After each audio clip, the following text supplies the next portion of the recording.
I, 28F, work as a sous chef at Bellamy's, and I'm pretty sure his son is stealing all my culinary creations and passing them off as his own.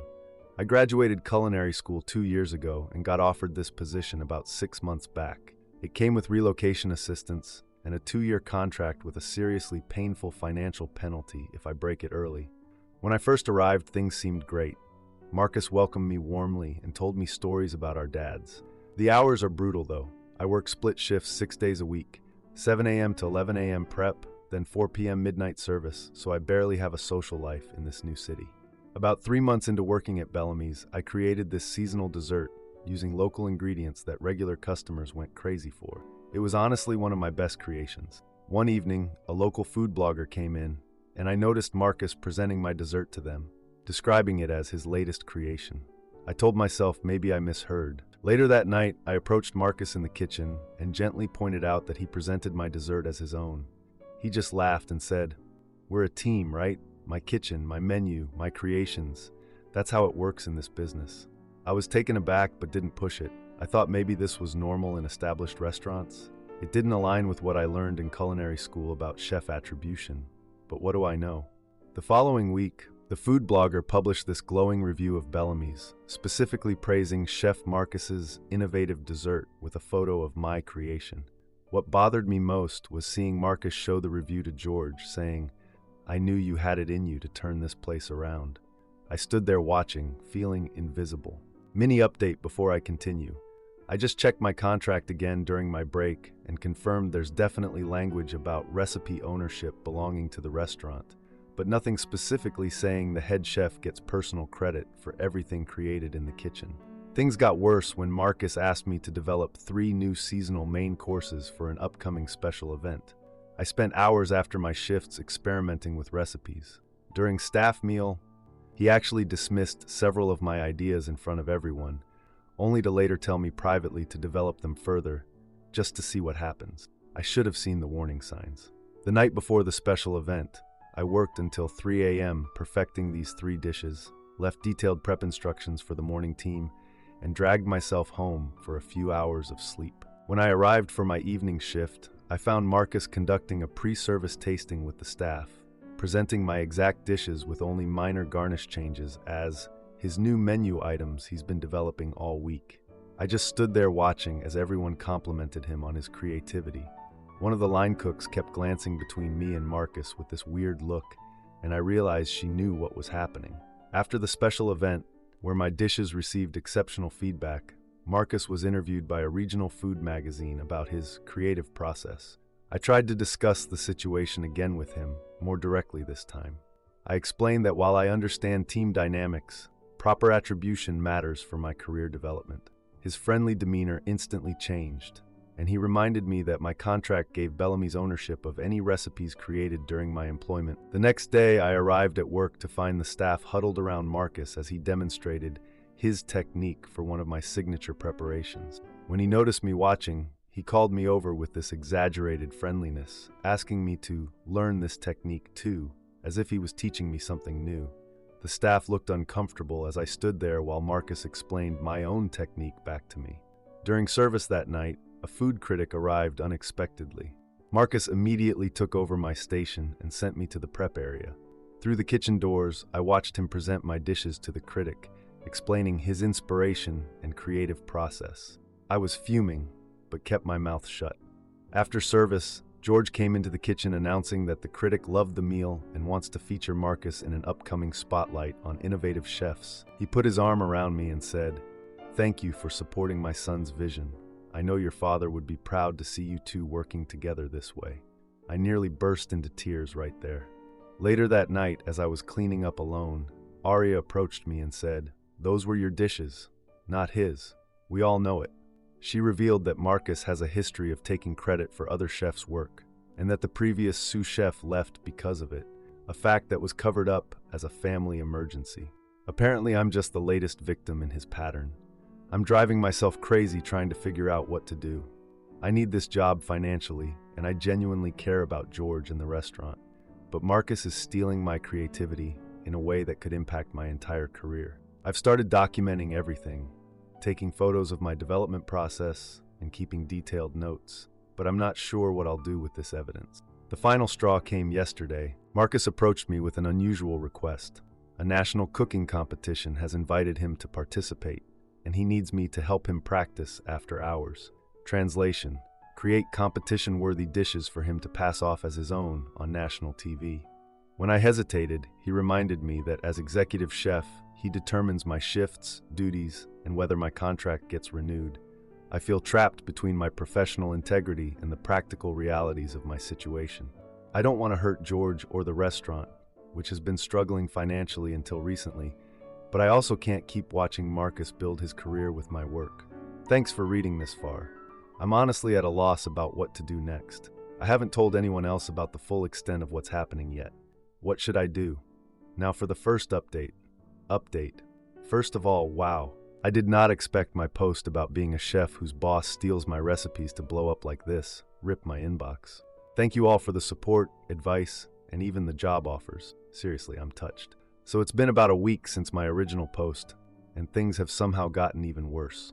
After the special event I mentioned, where my 3 dishes were a huge hit, a regional food magazine reached out wanting to interview Marcus about his innovative approach to local cuisine. I stood in the corner of the kitchen during this interview, chopping vegetables and listening to him describe his creative process for dishes I had developed completely on my own. The journalist was asking about his inspiration and technique, while Marcus told stories about his inspirations and memories that influenced his creations. One of the dishes he claimed was inspired by a fishing trip with his grandfather. I had actually based it on a technique I learned during my culinary school externship in Seattle. Several of you commented that I needed to be more direct with Marcus, and you were right. That evening after service, I asked Marcus if we could talk privately. I tried to be professional and calm, explaining that while I understand the collaborative nature of kitchens, proper attribution matters for my career development. I suggested maybe he could at least mention that we developed the dishes together. His friendly demeanor instantly changed. The smile dropped from his face. He reminded me that my contract gave Bellamy's ownership of any recipes created during my employment. Then he added that as executive chef, he determines my shifts, duties, and whether my contract gets renewed next year. The threat wasn't subtle. He finished with, "This is how the industry works. If you can't handle it, maybe this isn't the right career for you." I left that conversation. To those who asked about my contract in the comments, yes, I checked it thoroughly.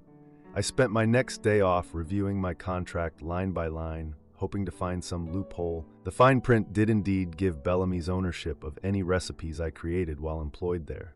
Section 8.3 specifically stated, "All culinary creations, recipes, techniques, and presentations developed by employee during the course of employment shall be considered works made for hire and sole property of Bellamy's Restaurant Group." But there was nothing specifically stating that Marcus, as head chef, could claim personal credit for work done by other chefs. It was a minimal difference, though. The restaurant owned everything, and Marcus controlled the narrative. The next day was possibly the most humiliating experience of my professional career. I arrived at work to find the kitchen staff huddled around Marcus as he demonstrated what he called his signature technique for a sauce reduction, a technique I had developed and taught him just 2 weeks earlier. When he noticed me watching, he called me over with this exaggerated friendliness. "Hey, come learn this too. It'll really elevate your cooking." I stood there in front of everyone while Marcus explained my own technique back to me as the creator of the food being served. I know many of you said I should just call him out publicly, but you don't understand the power dynamics here. He's the owner's son, and I'd be risking everything. The other kitchen staff looked uncomfortable. A few avoided eye contact with me, while others gave me these sympathetic glances that honestly made it worse. I nodded along and thanked him for the lesson when he finished. Later, one of the prep cooks squeezed my arm as he passed by, a small gesture of solidarity that affected me greatly. Mini update before I continue. Last night I checked online and found the magazine article has already been published. It features 3 of my recipes with elaborate quotes from Marcus about how he conceptualized each dish over months of experimentation. There's even a full-page photo of him plating my signature dessert with Chef Marcus Bellamy's seasonal inspiration as the caption. I couldn't even finish reading it. That same evening, a well-known food critic showed up unexpectedly during dinner service. The entire kitchen went into high alert mode. This critic's reviews can make or break restaurants in this region. I was working on the entree station, which included 2 of my new dishes that had been added to the regular menu. As soon as Marcus spotted the critic, he immediately took over my station and sent me to the prep area in the back. Through the kitchen doors, I watched Marcus present my dishes to the critic, gesturing as he explained his inspiration and creative process. I stood there fuming, chopping vegetables for tomorrow's prep instead of presenting the food I created. The critic seemed particularly impressed with the flavor profile of my seasonal vegetable dish, the one Marcus had dismissed in front of everyone before later asking me to develop it just to see. The irony was painful. After service, George came into the kitchen with the biggest smile I've seen since I started working here. He announced that the critic loved the meal and wants to feature Marcus in an upcoming spotlight on innovative chefs in the region. The whole kitchen erupted in applause, while I forced myself to smile and nod. George mentioned that the critic specifically praised the bold yet balanced flavors and technical precision of dishes that I had created from scratch. I'm not even kidding as I type this next part. George walked over and put his arm around me, thanking me for supporting his son's vision. Then he said, "I know your father would be proud to see you 2 working together this way." I nearly burst into tears right there. My dad was a chef who always taught me about integrity in the kitchen. He would be horrified to see me letting someone else take credit for my work. I somehow maintained my composure, but as soon as I got to my car that night, I broke down completely. Later that night, as I was cleaning up alone, because of course Marcus left early to celebrate, one of the line cooks, Aria, approached me hesitantly. She's been at Bellamy's for about 3 years and usually keeps to herself. She glanced around to make sure we were alone and said, "Those were your dishes, not his. We all know it." I didn't even know how to respond. Aria revealed something shocking. Apparently, Marcus has a history of taking credit for other chefs' work. The previous sous chef, Vicky, left because of it, a fact that was covered up as a family emergency. According to Aria, Vicky had developed several signature dishes that Marcus claimed as his own, building his reputation on her creativity until she left. She said at least 2 other cooks had quit for similar reasons over the past few years. For those asking why I don't just quit, I relocated across the country for this job. The contract has a significant penalty clause for early termination, which I can't afford. And the restaurant industry is small. Information spreads if you leave a position early. I drove home that night feeling completely trapped. I need this job financially. I genuinely care about George and the restaurant's success. But Marcus is stealing my creativity in a way that could impact my entire career trajectory. If he becomes known for my innovations, what will be left for my professional reputation when this contract ends? I barely slept that night, replaying every interaction with Marcus since I started working at Bellamy's. I've started documenting everything, taking photos of my recipe development process, keeping detailed notes with timestamps, and even recording voice memos describing my work at various stages. I'm storing everything in both physical notebooks and cloud-based accounts that Marcus can't access. I've started taking pictures of my prep work before leaving each night and comparing it to what's presented the next day. I'm not sure what I'll do with this evidence yet, but it feels necessary to protect myself somehow. The final straw came yesterday. Marcus approached me with an unusual request. A national cooking competition has invited him to participate, and he needs me to help him practice after hours. Translation: create competition-worthy dishes for him to pass off as his own on national TV. When I hesitated, he reminded me again about my contract and his authority over my schedule and duties. I agreed to help him because what choice do I have? But something inside me changed in that moment. I'm done being passive about this situation. I'm not sure what my next move is, but I'm going to find a way to protect my work and my future without destroying my current position or hurting George. To answer the common questions from my last post: 1. Yes, I have considered talking to George directly, but Aria told me Vicky tried that and was dismissed as being jealously competitive. 2. No, I can't afford a lawyer right now. 3. Yes, I've started looking for other positions, but breaking my contract would be financially devastating. I don't know what to do next, but I know I can't keep letting this happen. Thank you all for listening and for making me feel less crazy about this situation. I'll update again when I have more to share. Now for the second update. Update 2. Wow, it's been 2 weeks since my last post about the recipe theft situation at Bellamy's. I really appreciate all the advice and support, even from the chefs. that doesn't make it right. I've been documenting everything like many of you suggested. I bought a notebook where I write down ideas, techniques, and recipe adjustments with timestamps. I take photos of my recipe development and store them. I'm even saving text conversations with Marcus where he asks me to work on specific dishes. It feels a bit paranoid, but based on your comments, I'm glad I'm doing it. The regional food magazine finally published their feature on Marcus. It's even worse than I expected. 3 of my recipes are featured with quotes from Marcus about his creative journey with each dish. He even told a story about how the mushroom component was inspired. I developed that sauce because I found mushrooms.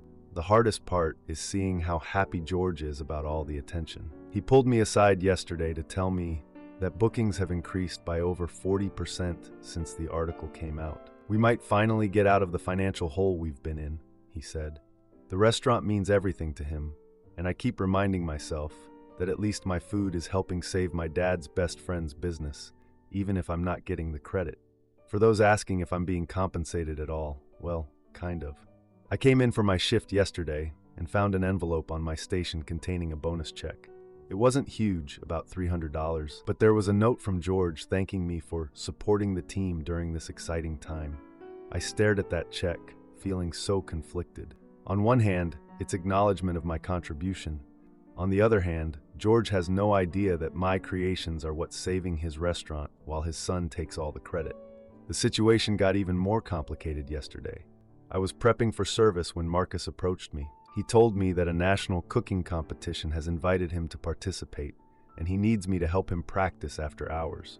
We both know what help practice really means. Create competition-worthy dishes that he can pass off as his own on national TV. I just stood there, thinking about how this could be the platform that launches Marcus's national reputation, using my creativity and skills while I remain hidden. When I hesitated instead of immediately agreeing, his demeanor dropped. He reminded me that as executive chef, he determines my shifts, duties, and whether my contract gets renewed next year. For those who asked about my contract in the previous posts, yes, there's a significant financial penalty if I break it early, which I absolutely cannot afford. Our conversation got interrupted when George burst into the kitchen with a reporter who wanted photos of the team behind the restaurant's revival. The reporter was from a major food website doing a follow-up piece on the success of the magazine article. Everyone gathered for photos, and then the reporter started asking questions. I was trying to stay in the background, but she directly asked me about my role in the new menu development. So as sous chef, what's your contribution to these revolutionary dishes we're hearing about? She asked, holding out her recorder and looking at me expectantly. I felt Marcus stiffen beside me. George was watching us both proudly from across the kitchen. It was a surreal moment where I could have exposed everything. Instead, I gave some diplomatic bull about collaborative kitchen environments and how supporting the executive chef's vision is what makes a strong team. The reporter seemed satisfied and moved on. I caught Arya looking at me from her station, clearly disappointed that I hadn't taken the opportunity to claim my work. After the reporter left, Marcus pulled me aside by the walk-in cooler, away from everyone else. He complimented my team player attitude and told me that loyalty will be rewarded once he achieves national recognition. It wasn't a promise, it was just another way to keep me in line. That evening after service, I received a text from Arya with a phone number and name, Vicky Morales. The message said, "She went through exactly the same thing with Marcus. Maybe you two should talk. She has evidence too." I've been staring at that number, trying to decide what to do. If I call Vicky and we compare notes, what then? Go to George with proof his son is a fraud? That could destroy the restaurant that's finally getting back on its feet. Not to mention it would mean betraying my dad's best friend who gave me this opportunity. But if I don't do something, I'm sacrificing my own future career and letting Marcus build his reputation on my creativity. Before anyone suggests I should just create terrible dishes for the competition to sabotage him, I can't do that. That would reflect badly on me too, and I have professional pride in my work, even if it's being stolen. Edit. I forgot to mention that Marcus has been introducing a signature technique to the other line cooks that he claims he developed. It's my technique for incorporating herb-infused oils that I created in culinary school. He's even slightly changed the name of it to fully claim ownership. When one of the newer line cooks mentioned learning Chef Marcus's oil infusion method, I was shocked. I keep wondering what my dad would tell me to do in this situation. He was always big on integrity in the kitchen, but he also valued loyalty. Would he want me to rock the boat and potentially hurt George's business, or quietly preserve my work until my contract ends? I'm completely torn between doing what's right for me and what's right for everyone else involved. I'm still processing everything that's happened and trying to figure out my next move. I'm going to call Vicky tomorrow and see what she has to say. I'll update again when I know more. Now for the final update. Final update. The chef who was stealing my recipes finally got what was coming to him, and it went down exactly how many of you predicted. First of all, I want to thank everyone who's been following this crazy journey. Your advice literally saved my career and sanity. So I called Vicky the day after my last post. We met for coffee at this little place far enough from Bellamy's that we wouldn't run into anyone from work. Turns out her story was almost identical to mine. She'd been Marcus's sous chef for almost a year and a half before me, and he'd stolen at least a dozen of her recipes. The worst part was that she actually confronted George about it with evidence, screenshots, development notes, everything, and he completely dismissed her as being competitively jealous of his son's talent. She ended up quitting rather than dealing with it anymore. After talking with Vicky, I felt even more stuck. If George wouldn't believe her, why would he believe me? But she gave me some solid advice about protecting myself and my work. Plus, she shared contact info for a culinary lawyer, just in case things got ugly. The next few weeks, Marcus had been making me stay after my already long shifts to help him practice for this national cooking competition. And by practice, I mean I was developing and perfecting competition-worthy dishes while he watched and occasionally stirred something for show. I was working nearly 80 hours a week between my regular shifts and these late-night practice sessions. I was considering what it would cost to break my contract at this point. The competition was just 2 weeks away, and Marcus was getting increasingly demanding. He'd text me at midnight with new ideas that were actually my previous ideas he was recycling, expecting full responses. I kept documenting everything, taking photos of every stage of development, saving texts, and keeping detailed notes about times, dates, and who was present during development.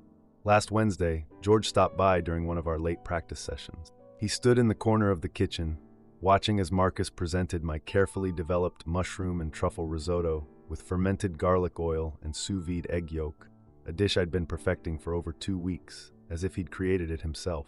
When George asked about the fermentation process for the black garlic oil, Marcus completely fumbled the explanation. He started talking about standard fermentation, not even a real term, and got the timing completely wrong.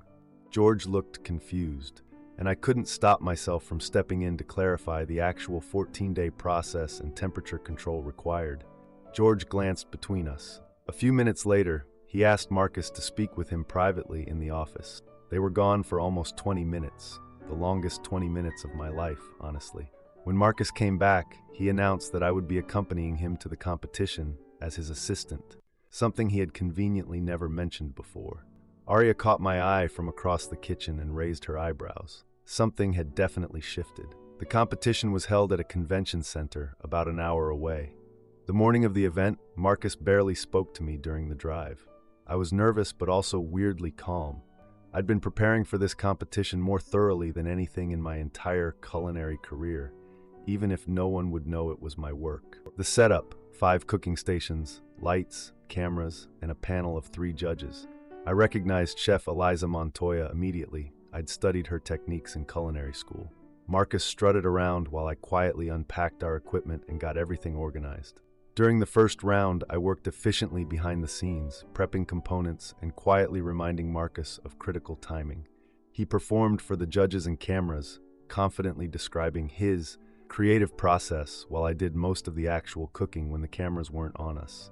We made it through to the final round along with 2 other chefs. The final challenge required a signature dish that showcased fermentation. Marcus immediately chose my black garlic and miso glazed cod with fermented mushroom broth, the dish I'd been developing for weeks. As we cooked, one of the judges, Chef Montoya, kept watching our station. When it came time for judging, the chefs presented their dishes and answered questions. When it was our turn, Marcus gave his rehearsed speech about inspiration and technique. Then Chef Montoya asked him a specific question about the fermentation timing for the mushroom components and the exact pH levels needed to achieve the flavor profile. Marcus froze, completely froze. I actually felt a little bad for him. It was so awkward. Chef Montoya turned to me and asked if the team might know the answer to her question. I explained the entire process in detail. The 9-day fermentation at exactly 68 degrees, the pH monitoring to keep it between 4.6 and 5.2, and how I discovered that adding a small amount of kombu on day 5 created deeper umami notes. Chef Montoya kept asking follow-up questions that I answered easily because, well, I had actually developed the dish. By the end of the questioning, it was obvious to everyone who had really created the dish. Marcus didn't win the competition. We came in second. But that wasn't even the important part. Back in the prep area, Marcus cornered me. "You deliberately made me look like an idiot out there," he hissed. That's when I finally stood up for myself. I told him I was done letting him take credit for my work, that I had documented everything, and that I was prepared to share my evidence with the culinary community if necessary. Our argument escalated until George's voice said, "That's enough." He had been watching the competition broadcast remotely and had decided to drive down after seeing what happened during judging. And then he'd walked in on our argument. The drive back to the restaurant. No one spoke. When we arrived, George asked both of us to come to his office. I was terrified I was about to lose my job, mentally calculating how much the contract termination would cost me. In his office, George asked me directly if Marcus had been taking credit for my recipes. When I hesitated, he pulled out a folder. Inside were printouts of all the recipes featured in the magazine article with notes in George's handwriting, like, "Similar to techniques used at Del Pasto circa 2015, and reminiscent of Sarah's dissertation dish." Sarah was my culinary school mentor. He'd done his research. George explained that after our last practice session, he'd started investigating, contacting some of his old culinary friends, looking back at reviews, and finally calling Vicky. He admitted he'd dismissed her claims previously because he couldn't believe his son would do something so fundamentally dishonest in an industry built on integrity and attribution. Marcus tried to defend himself, claiming it was standard practice for executive chefs to take credit for their team's work.